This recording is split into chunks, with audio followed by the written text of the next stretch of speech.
The Alps, Europe's majestic wonderland. Yet deep inside lies one of the world's longest road tunnels. Daily it carries thousands of motorists in safety. Until an ordinary lorry explodes into flames. The tunnel turns into a terrifying death trap in just 14 minutes. Now, with cutting-edge computer technology, we reveal exactly what went wrong. Disasters don't just happen, they're a chain of critical events. Unravel those fateful decisions in the final seconds from disaster.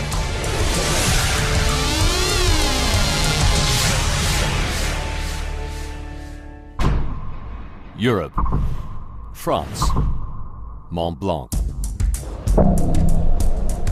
March 24th, 1999. 10:30 a.m.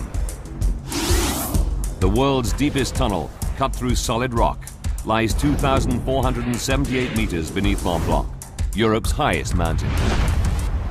It's a vital road link between France and Italy, one favored by truck drivers, especially as it shortens their journey time from 7 hours to only 15 minutes, and saves the climb through winding mountain roads. More than 5,000 vehicles use the tunnel every day, including tourists, locals, and lorries.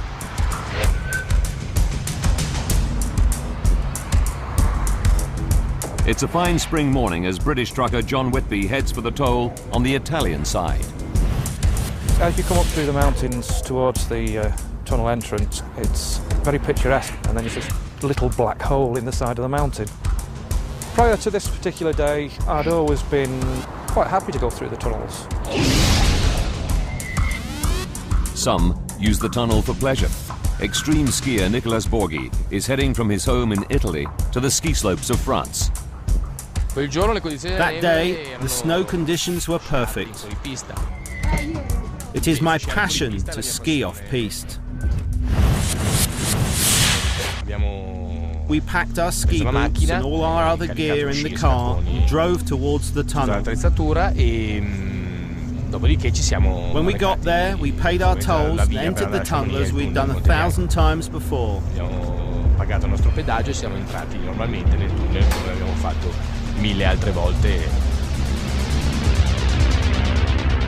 Normally, it takes Borghi 15 minutes to drive through the tunnel.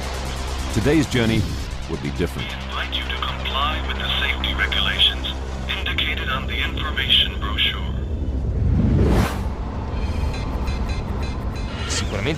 Surely it's always dangerous to cross a tunnel, but nothing had ever happened before. And we wish you a pleasant trip. As Borghi and Whitby drive through the tunnel from Italy to France, two independent control rooms monitor their progress. One on the Italian side and one on the French side. Up until now, it's just another day in the tunnel. A tunnel that has carried more than 45 million vehicles since it opened in 1965. A remarkable feat of engineering. It took 4 years to blast through the solid rocks in the Alps to create one of the longest road tunnels in the world, and one of the safest. 18 fire refuges are spaced every 600 meters throughout the tunnel. There are 77 emergency telephones, with a dedicated rescue team at the French end and volunteer rescuers at the Italian end. Until the 24th of March 1999, it's free of major incidents. The teams have dealt with all previous lorry fires without major casualties. But all this is about to change.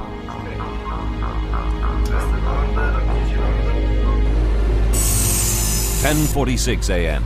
A 40-ton refrigerated lorry arrives at the toll booth on the French side of the tunnel. Just one of the 2,000 lorries that use the tunnel every day. Behind the wheel is Gilbert de Grave, a 57-year-old Belgian driver with 25 years experience. 10:47. He enters the tunnel and reaches 60 kilometers per hour.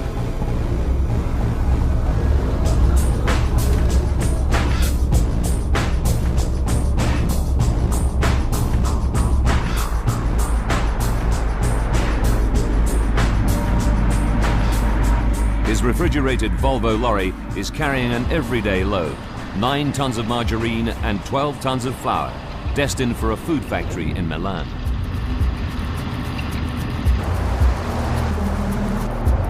Other lorries and cars enter the tunnel behind him. As always, 40 closed-circuit TV cameras monitor the progress of all vehicles. 10:49. De Graaf's lorry has been in the tunnel for 2 minutes, but neither he nor the closed-circuit TV cameras can yet pick up the first signs of trouble. White smoke is escaping from behind his cab. De Graaf's lorry is now more than 2,400 meters underground and over 2 kilometers into the tunnel. Unaware of the smoke, he continues on his journey. 10:50. The smoke increases. De Graaf is nearing the middle of the tunnel. 9 sensors run the length of the tunnel. They feed information on the visibility to control rooms at either end. When visibility is reduced by 30%, it triggers an alarm. But the smoke billowing from De Graaf's lorry is not that dense yet. At last, De Graaf does notice. I looked at my side mirrors. I saw some smoke at the right side, but not much. So I drove on normally. It's 10:51. De Graaf is 5 kilometers into the French side, and the situation is now far from normal. Oncoming cars and lorries can clearly see smoke from behind the cab. It passes under the trailer and swirls up towards the roof of the tunnel. More and more drivers realize something is seriously wrong. They try to get De Graaf's attention. 10:52. Now the smoke is dense enough to trigger the tunnel sensors. These raise an alarm in the French control room, but not the Italian one, as it's been turned off because of a false alarm the previous day. False alarms are not uncommon. At this stage, only the French tunnel operator hears the alarm, but doesn't know its cause. Meanwhile, the entrance tolls to the tunnel remain open. Vehicles continue to enter from both ends.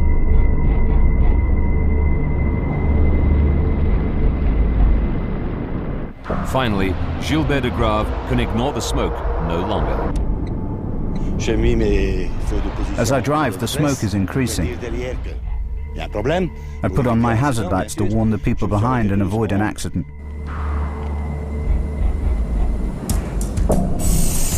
It's 10:53.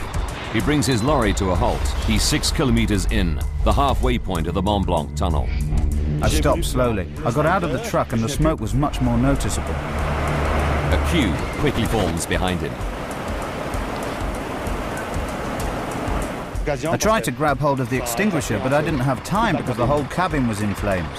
Suddenly, it explodes.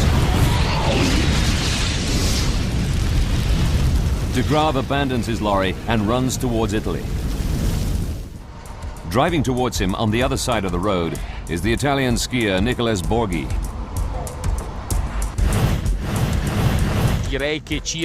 I was halfway through the tunnel when I saw a glow far away.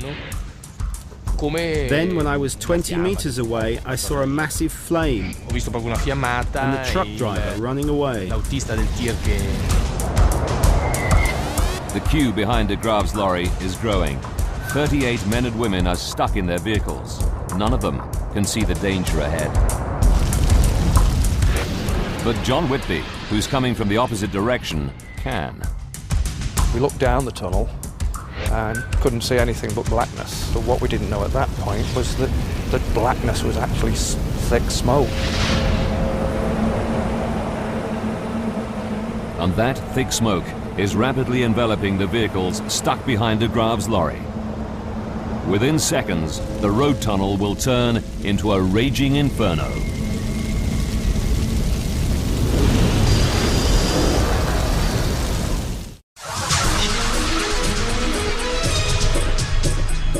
lorry traveling from France to Italy in the Mont Blanc tunnel stops and erupts into flame.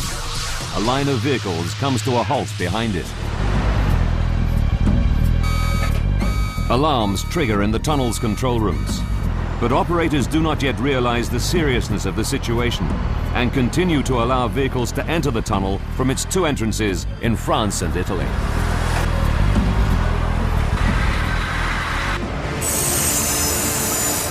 "10:54. The lorry's been on fire for 1 minute. Someone in the tunnel sees the smoke and uses the emergency phone at Refuge 22, 300 meters from the lorry, to raise the alarm. It rings through to the Italian control room. The operator there gets his first direct information that there's a serious problem. Immediately, the Italian and French controllers speak to each other. Now, they can clearly see the smoke on their monitors. But they can't see the lorry. It's hidden by the smoke. Realizing the danger, they close the tunnel to new vehicles at both sides. But for the 25 vehicles and 38 people who've already followed de Graaf's lorry into the tunnel, it's too late. They're either driving towards the lorry or they're already stuck behind it.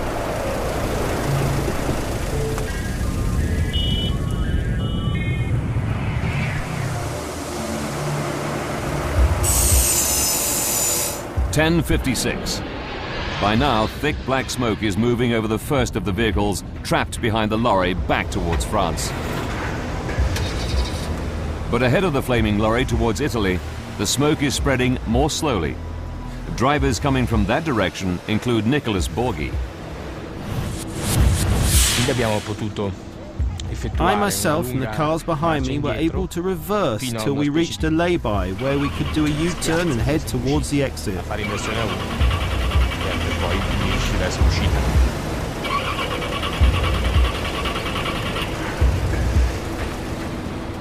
In the Italian control room, an operator sees the fleeing vehicles and pumps fresh air in towards them.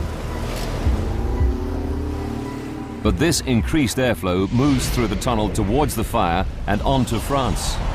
When air hits fire, it's a problem.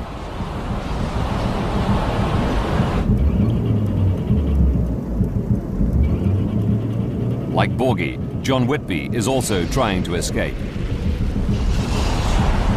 He stops 300 meters from the Inferno.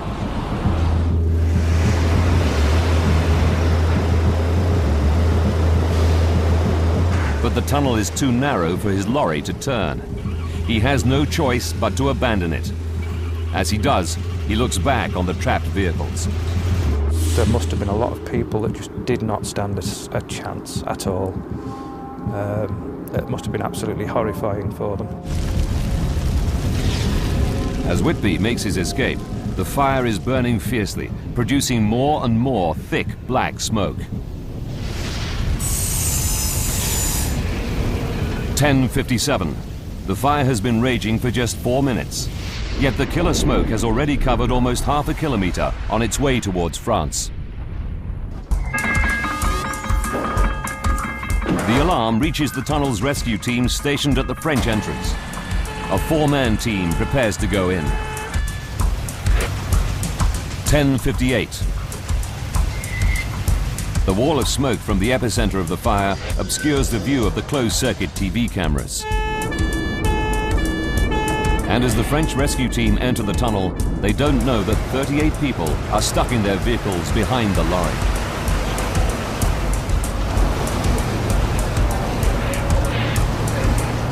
For the drivers, the situation is horrific. The visibility is reduced to half a meter. Panicked, some try to drive away. But the lack of oxygen kills their engines and their only means of escape.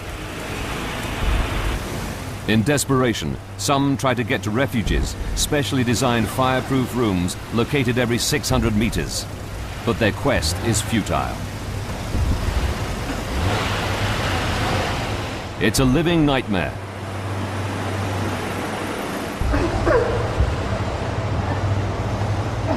Most of those trapped are unconscious within minutes.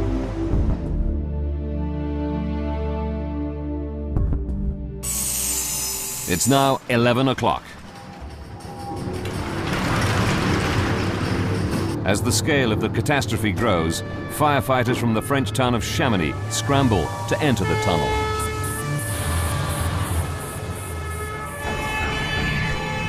But they manage to travel less than 4 kilometers before their vehicle is engulfed by the wall of smoke. Unable to turn it around, they're forced to abandon it and seek shelter in a maintenance room where they'll remain for 5 hours.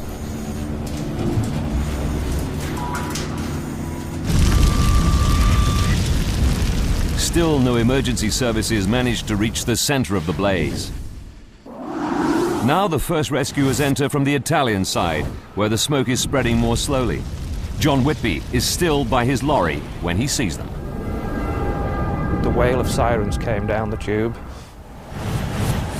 and they screamed past us down into the darkness ahead. And they were sort of swallowed up by the smoke, actually. The Italian volunteer rescuers get within 300 meters, but one patrolman gets within 10 meters of the lorry before a new danger forces them all to turn back. There were 6 explosions in rapid succession, which were just bang, bang, bang, bang, bang, very quick, and they were very powerful explosions. Tires from the vehicles explode. They send deadly shrapnel flying.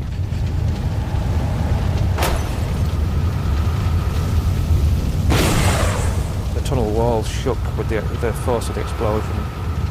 Within a minute or two of that happening, the fire brigade were back. As they retreat, the Italians rescue John Whitby and other drivers. Among them is Gilbert de Grave, the driver of the lorry that starts the Inferno.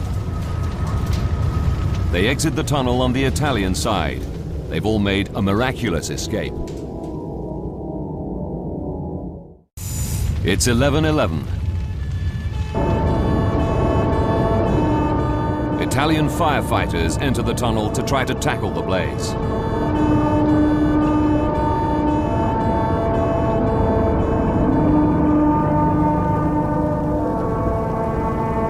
Leading them is Fire Chief Dionigi Glari. We could see in the distance a wall of smoke that we tried to penetrate with our vehicle. But again, the smoke is too thick, and Glari and his team are forced to retreat.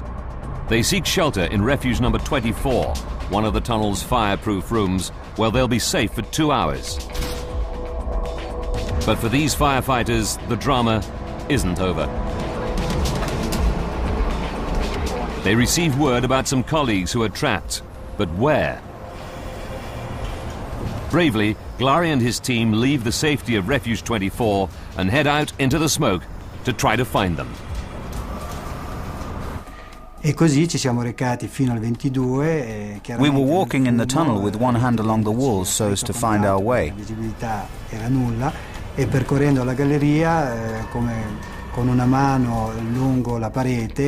Reaching the next refuge, we entered, looked around and found there was no one there.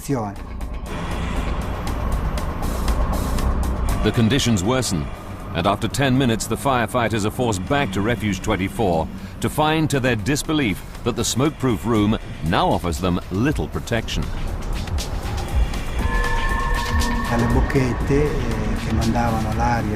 We saw smoke coming from the ventilation vents that should send clean air into the refuge. With their breathing apparatus running on empty, they're desperately short of air. Outside, the operation commander hatches a plan.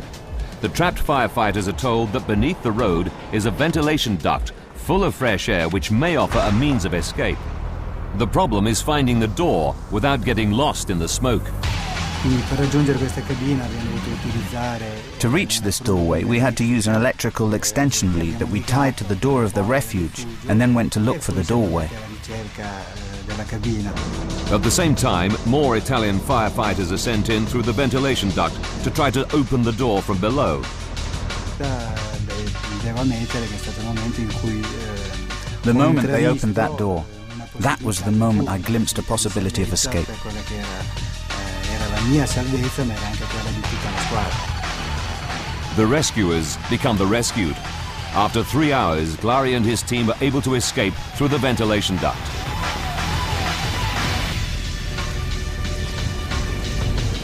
But what they don't know is that 38 people are still trapped inside a tunnel where temperatures reach over 1,000 degrees.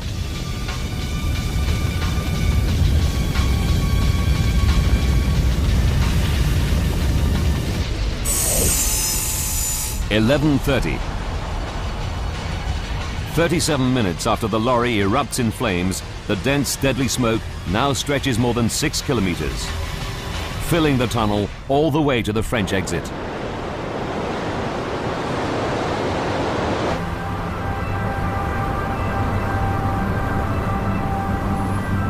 Firefighters abandon all efforts to attack the flames. No one in the tunnel has a chance of survival. Such is the ferocity of the fire that it burns for 53 hours. Only then can firefighters pick their way through the charred debris. They're horrified to discover the remains of the 38 trapped people. These pictures reveal the true extent of the horror. Those who survive, like Nicholas Borghi, are astonished at the fire's ferocity. More shocking is that the heat had melted the steel in the lorries. You could only see the basis of the lorries, the skeleton. What could have happened to those poor people left in there? The disaster takes everyone by surprise. How could such a catastrophe occur here? How could an ordinary lorry carrying an ordinary load of margarine and flour end up causing one of the worst road tunnel disasters on record? From the moment the lorry enters the tunnel, it takes just 14 minutes for 38 people to perish. Now we rewind the events of that fateful day and go deep into the investigation to reveal what really happened.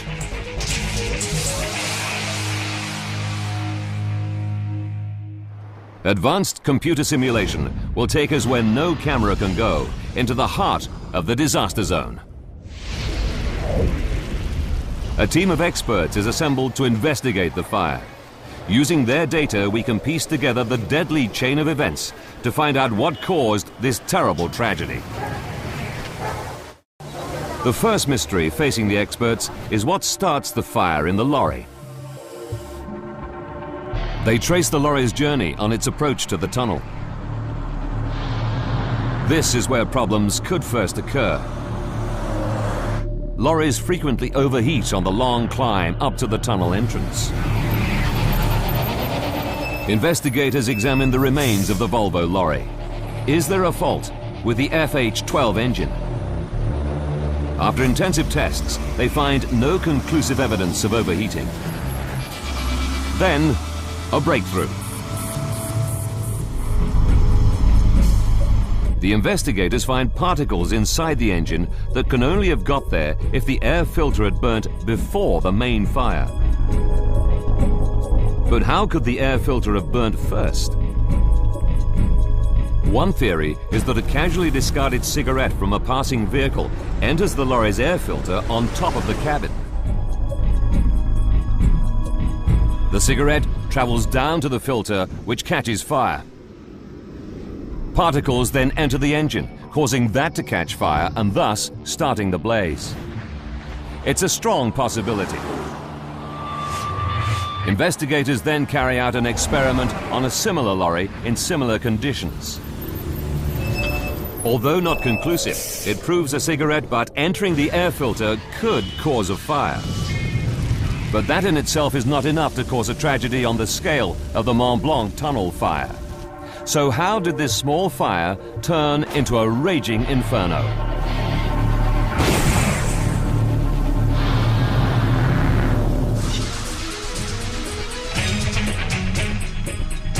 Deep in the Mont Blanc tunnel, a minor fire suddenly goes out of control. In 14 minutes, 38 people perish. Using advanced computer graphics based on the official reports, we go deep into the investigation to unravel the chain of deadly events. Investigators believe it starts with a small fire smoldering in the engine beneath the cab.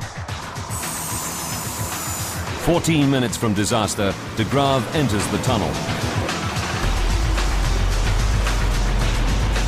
But the fire only erupts after he stops and abandons his vehicle. Could the movement of air prevent the fire taking hold? Experts know that lorry fires can develop more quickly when vehicles slow down or stop, because then the supply of oxygen increases, which feeds the fire. Ed Galea is a fire expert. There was a recent example where a bus had caught fire in an alpine tunnel, and the bus driver continued driving, managed to get the vehicle through the tunnel to the other side, managed to evacuate the vehicle, and then the bus erupted into flames. Perhaps if de Grave had continued driving, he could have made it to the end of the tunnel before the fire flared up. But he didn't. 7 minutes from disaster, he stops halfway through the tunnel. Almost immediately, the lorry bursts into flames. But why did it spread so quickly? Underneath the refrigerated trailer, just meters from the flames, are the lorry's diesel tanks. Investigators realize that in previous lorry fires, diesel is a contributing factor. Did diesel from de Grave's lorry fuel the fire? Didier Lacroix has studied hundreds of fires and knows where to look.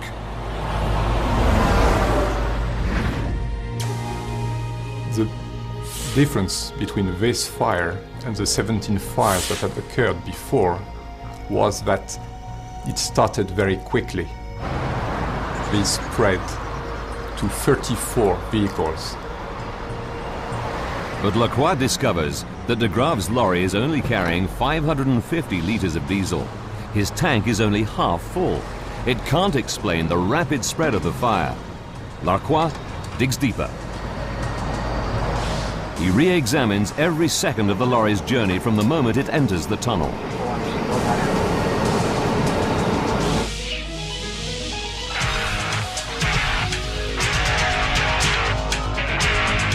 His team turn their attention to the contents of the refrigerated trailer.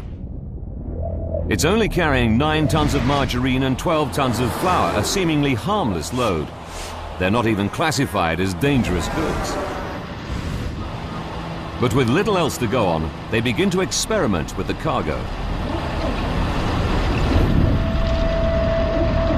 One of the things we discovered was that goods that are not classified officially as dangerous can lead to a very serious fire.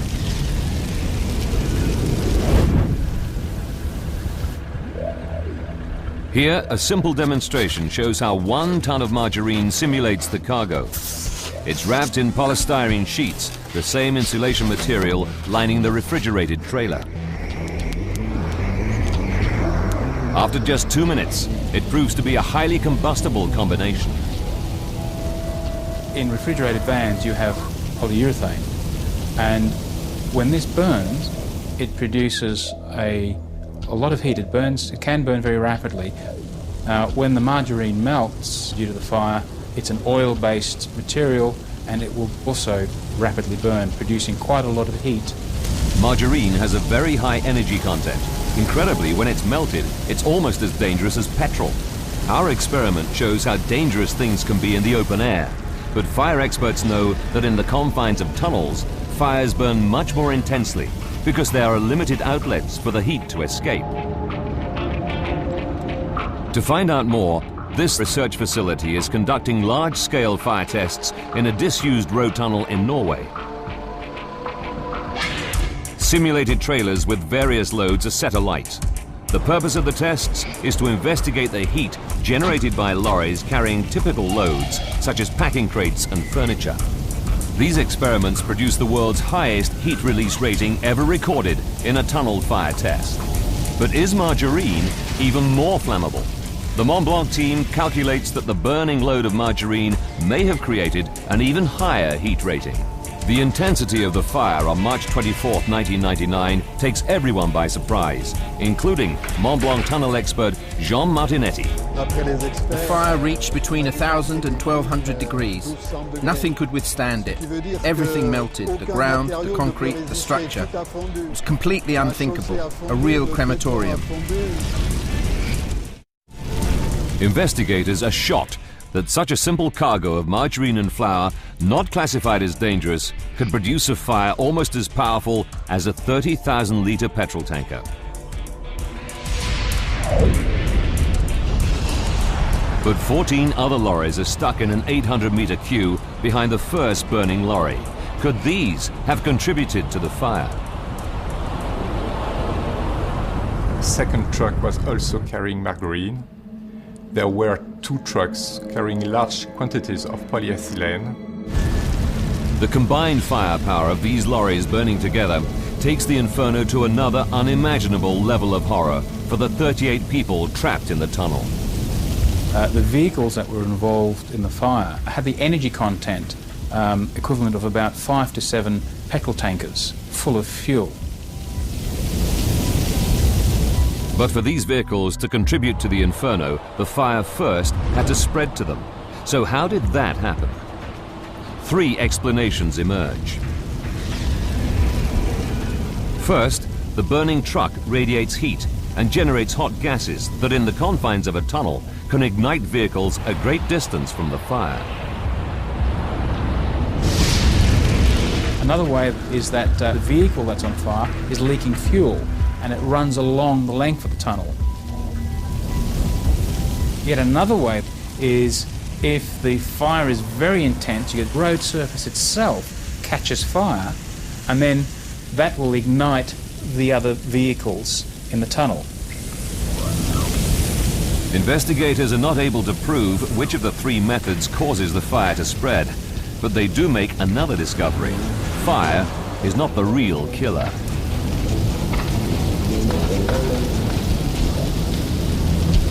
We found out later that people died in the cars before they could even open the doors and get out.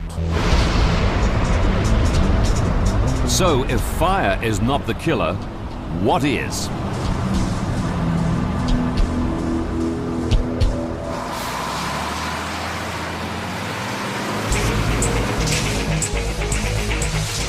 A smouldering lorry enters the Mont Blanc tunnel. The driver stops and suddenly his truck explodes into flames.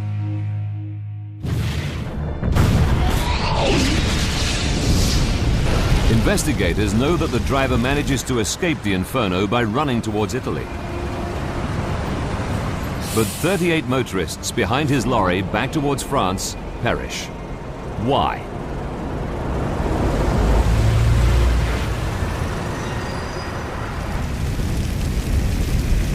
Investigators focus on the smoke given off by the fire.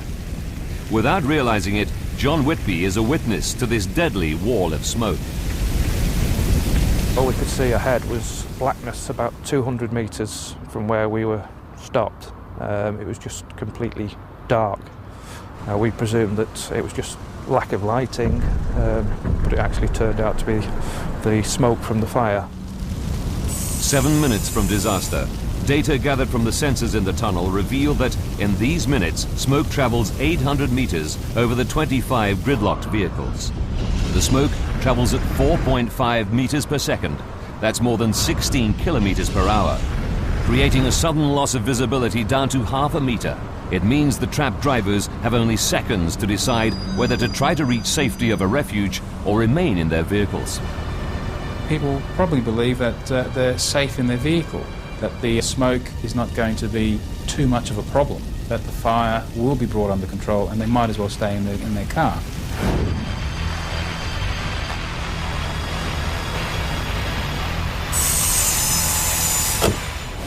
Four minutes to go. In the middle of the smoke, 4 cars do attempt to turn round. The tunnel is wide enough, so why don't they make it? Experts know that car engines need oxygen to work. The fire is consuming the oxygen and replacing it with carbon monoxide. Starved of oxygen, the vehicle's engines splutter and die. There's no way out. The fate for those who abandon their vehicles is equally bleak. They're overcome by smoke and other toxic gases before they reach the safe areas.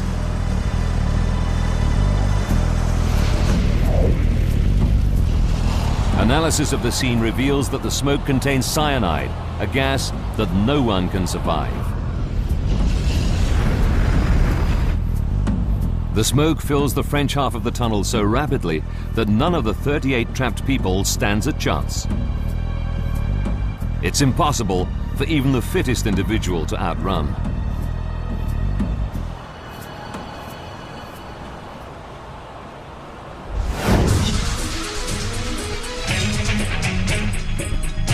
"14 minutes after the lorry enters the tunnel, everyone in the tailbank behind the truck has perished.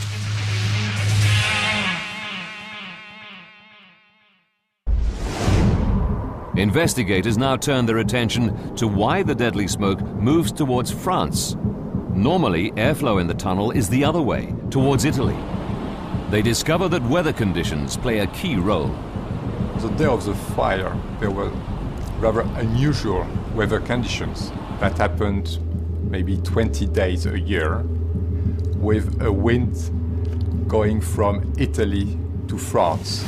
And this airflow clearly brought smoke towards France. But Lacroix is not convinced this is the only cause. He knows the tunnel operators can also dramatically affect the airflow using the tunnel's ventilation system. Gigantic fans in plant rooms at both ends enable the operators to supply or extract air through ducts running beneath the road. Normal operation requires ducts to supply air, but in the event of fire, duct 5 is supposed to be set to remove the smoke. Did operators carry out the correct emergency procedure? Jean Martinetti has studied the official reports and knows the tunnel inside out. He's shocked by what he learns. When the fire occurred, on the Italian side, according to the reports, the Italian operator blew fresh air in instead of extracting it. A soufflé de l'air frais au lieu de l'aspirer. The Italian tunnel operator sees motorists attempting to turn around. To aid their escape, he adjusts the ventilation settings and pumps in fresh air. The disruption of normal airflow plays a major role in the disaster. Although the air blown in from Italy undoubtedly saves some lives, including John Whitby's.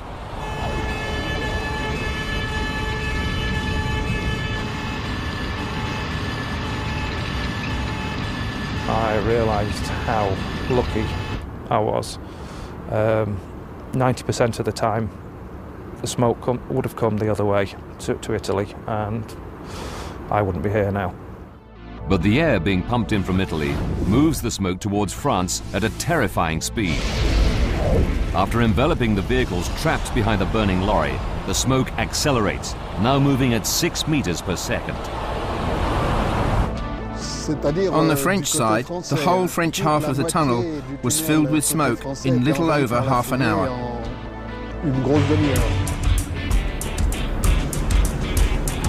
Approaching the fire was now impossible from either end of the tunnel, and all rescue attempts are called off.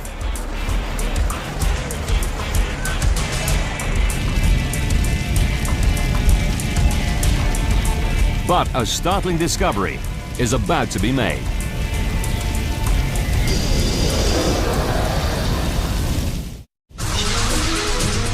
A fire in the Mont Blanc tunnel between France and Italy becomes one of the worst road tunnel fires ever. A critical chain of events causes the disaster. And now investigators find the final link to that chain. Throughout the whole rescue, none of the emergency teams or tunnel operators were aware of the 38 trapped motorists. The closed-circuit TV cameras were so quickly blocked by the smoke, it was impossible for the tunnel operators to see them. Information is limited. Emergency telephones only work intermittently. And sensors that detected smoke were not adequate. In fact, one was even turned off the day before the fire. Worse still, there was no communication between the French and Italian rescuers. Even firefighters become trapped. It was a totally uncoordinated effort. Tackling a fire of this severity seems to take everyone by surprise. One of the serious problems we discovered during the investigation was that over 34 years of operation, there had only been one fire drill that had involved public fire brigades. It might explain why it's more than 3 hours after the fire begins that the last of the trapped Italian firefighters, Glari and his team, are brought out through the underground ventilation ducts. They were absolutely black. You couldn't see the colour of the helmets or the uniforms. You couldn't see the colour of the fire engines. Everything that came out of that tunnel was black. It was a horrible sight, really. The Inferno rages for 53 hours before it's extinguished.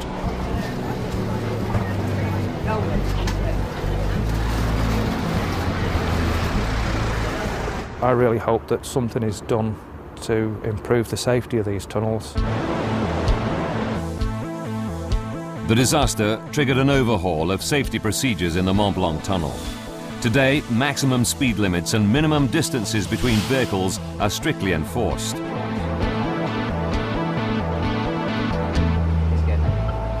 "17 previous fires in the tunnel were caused by lorries, but now sophisticated thermal sensors at each entrance scan all lorries to detect dangerous heat emissions before they enter the tunnel."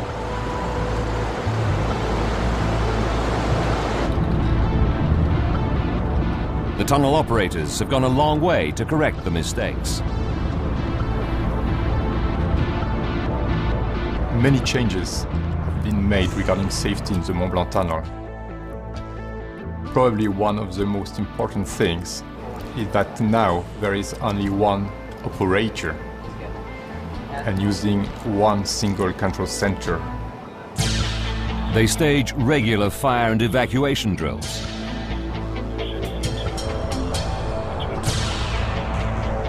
The refuges are now pressurized and fitted with a video link to the control room.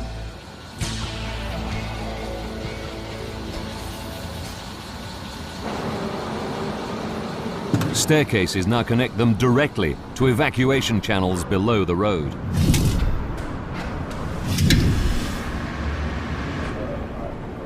There's now a firefighting team permanently based in the center of the tunnel. And fire trucks are equipped with heat-seeking systems so that they can locate people in zero visibility. March 24th, 1999 provided clues that may save lives in the future. But it's small consolation for relatives of the people who died in the tunnel, including one firefighter who died from his injuries later. Xavier Chantelan will never be the same. I lost my mother-in-law, her daughter, my wife's sister, and also her fiancé. They'd all been staying with us on holiday.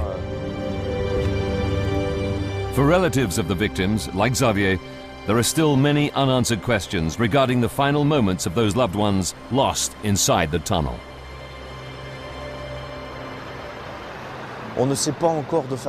We still do not know for sure how they died. I'm sure I don't need to describe the horrific images I have in my head. People running about on fire or collapsing, trying to get out. You think of everything. The Mont Blanc tunnel fire and its critical chain of events reveals the dangers of deep road tunnels. On that day, a white Volvo truck enters the tunnel.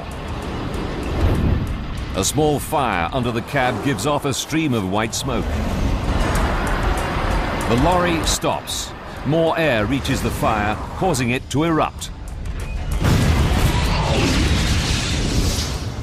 The ordinary cargo of margarine turns deadly, creating a fire with the same potential as a 30,000-litre fuel tanker.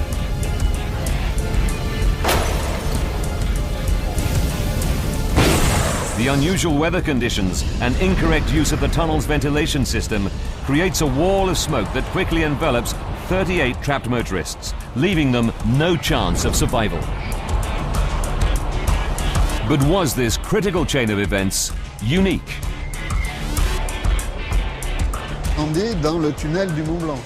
I think there will be another fire in the Mont Blanc tunnel. Tomorrow, in 6 months, a year.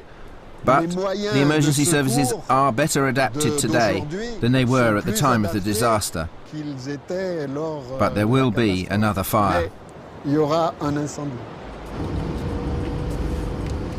Is another Mont Blanc disaster possible somewhere in the world? Yes, it is. And it's perhaps only a matter of time. But until it happens, millions of vehicles continue to travel through road traffic tunnels every day in safety.